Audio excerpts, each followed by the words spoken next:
The difference between good and great in sports is sometimes a blurred line. But for Lafayette native Daniel Cormier, the word is revered. Cormier is one of the most heralded wrestlers and mixed martial artists ever. I just thought to myself, oh my God, this guy is just so much better than anybody else here. This guy has a future in this sport. Daniel Cormier's posting of astonishing win totals in wrestling began at Lafayette's Northside High School, where he won 101 out of 110 matches and 3 state titles. A lot of high school kids are on the shy side. They don't like to answer questions. Daniel Cormier was not like that. One heck of a football player, but one way better wrestler. Daniel had the option to go to LSU on a football scholarship or wrestling college. And it turned for him to go wrestling college because he wanted to pursue an Olympic dream. He won a bronze medal in the World Championships in Greco-Roman Cadet Division. In junior college, he was 61-0, and then won 53 times in Division I, earning All-America honors at Oklahoma State. He was a 6-time gold medalist in freestyle wrestling at the USA Championships, along with 3 Pan America gold medals, and a member of the U.S. Olympic wrestling team in 2004 and 2008. When Cormier transitioned to mixed martial arts, more magic quickly occurred.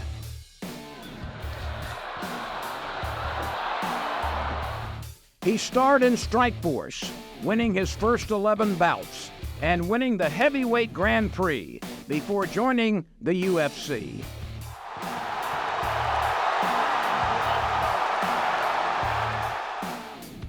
He became just the second UFC fighter to hold 2 divisional titles simultaneously, and the first fighter to successfully have title defenses in 2 divisions. Still the undisputed UFC heavyweight champion of the world. It is an honor to call DC Cormier my friend. I have had years of working with him.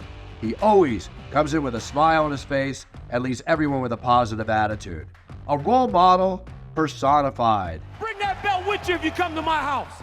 Daniel continues to have a big presence in the sport as an ESPN commentator for the UFC and also as a mentor for youth in the sport of wrestling, founding the Daniel Cormier Wrestling Academy in California.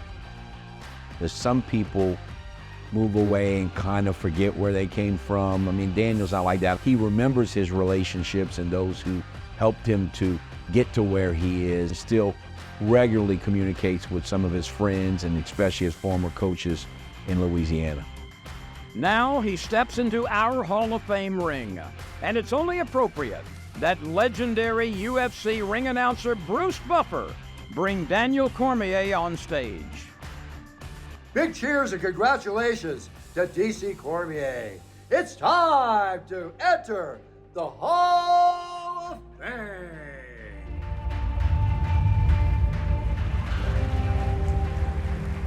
Well, if you're watching TV earlier today, you might have seen Cormier doing the UFC match from Saudi Arabia. So we got a couple of Hall of Famers in an entirely different hemisphere than we're in. But by the luck of video, we have Jock, who was able to visit with him earlier this week about his Hall of Fame selection. It's my pleasure now to welcome Louisiana Sports Hall of Famer for the class of 2024, Daniel Cormier. And Daniel, congratulations on the great honor. I know you wish you could be here, but far, far away. Yeah, it's nuts. I'm in Saudi Arabia for the UFC on ABC. I wish I could be here. It is one of the greatest honors of my life, and I am so blessed to be joining the Louisiana Sports Hall of Fame, especially with this fantastic class. Daniel, the Lafayette area, right? Horse jockeys and fighters, right? I mean, they have produced so many in both of those categories. a special place, and for you at Northside High School, the Vikings, the Northgate Mall. I grew up in Lafayette, right? Tell me about your time at Northside, getting things started. You know, honestly, it was great for me. It's a school that was perfect for what I was trying to do. You know, a lot of times it's you look at certain schools and you don't know what comes out of that. But Northside did a great job of forming me, not only athletically, but in everything else that I did, from helping me with my academics, which I struggled with initially, to teaching me how to be a better person. You know, I had great coaches there in wrestling and football. Coach Vic Nair, who passed recently, was my football coach. Coach Tank was my wrestling coach, who made probably one of the biggest impacts in my entire life. And it was right across the street from my house. Northside High School is the perfect high school for me, and I still love that I can always say that I was a Viking, even to this day. But yeah, that old Northgate Mall used to be something special, wasn't it? Absolutely. I remember going by on cassette tapes and going to the movies, right? They had a movie theater. Aladdin's Castle. Yeah, great memories growing up in Lafayette. You go out of state, right? Which, I don't know, that might have been challenging for a kid from Lafayette to move far away from home as you did your collegiate wrestling career. And also you had a special connection with a guy named Kevin Jackson, who was a LSU All-American wrestler as well. Yeah, you know, Coach Jackson was my Olympic coach. He was a guy that when I started to wrestle post-college, he just had the right style for me. He was a 3-time world Olympic champion. He was so smart. He had such a great style of wrestling, and it fit me that the moment I started to work with Coach Jackson, my career really skyrocketed. I went from being a really good wrestler to being the best wrestler in the United States and one of the best wrestlers in the world. You know, even today, Kevin Jackson is one of my mentors. He's one of the guys that I love being around, and he's one of the guys that I always reach out to when I have an opportunity to bring in coaches to teach all the young athletes that I coach today, because he was that important to me. You reminded me off air that MMA, UFC goes back a lot farther than a lot of people perhaps recognize. But people will probably reflect on you for decades to come as being part of the surge in the popularity and yes, into people's homes. Just tell me, what's it like to become a star? And how do you balance, you know, the hunger of, hey, I got to stay on my game or someone's going to kick my butt, with also, hey, man, this is pretty cool. You know, when you are fighting in the UFC, especially as a wrestler, you know, you go from wrestling a tournament against the best guys in the world and making $3,000 to $5,000 to the UFC, where you're making boatloads of money. You got to manage it, your expectation for that, and people recognizing you. We as wrestlers don't get that. So between 2016 and 20, the UFC experienced a boom. 2011, after The Ultimate Fighter, was when it became national news for the world. One of the most popular sports in the world now. And the UFC is at the forefront of that. When you get to that point, it's amazing, because then you can see the benefits of all the hard work. It's something that takes so much effort to try to get good at. But Marvin Hagler once said, it's hard to be the man when you sleep on silk sheets. But when you become the man and you're sleeping on silk sheets, you don't want to go back. And that is where the motivation comes from.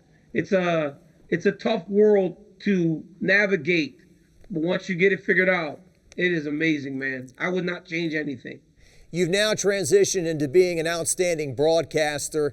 I think the two of us are about the same age. We grew up on Mike Tyson pay-per-views and Oscar de la Hoya and stuff like that. UFC has now moved into that kind of special, hey, get the friends together. We're going to watch a UFC event tonight. Maybe people who didn't like it before are now drawn in because of these pay-per-views. What's it like to be a part of that?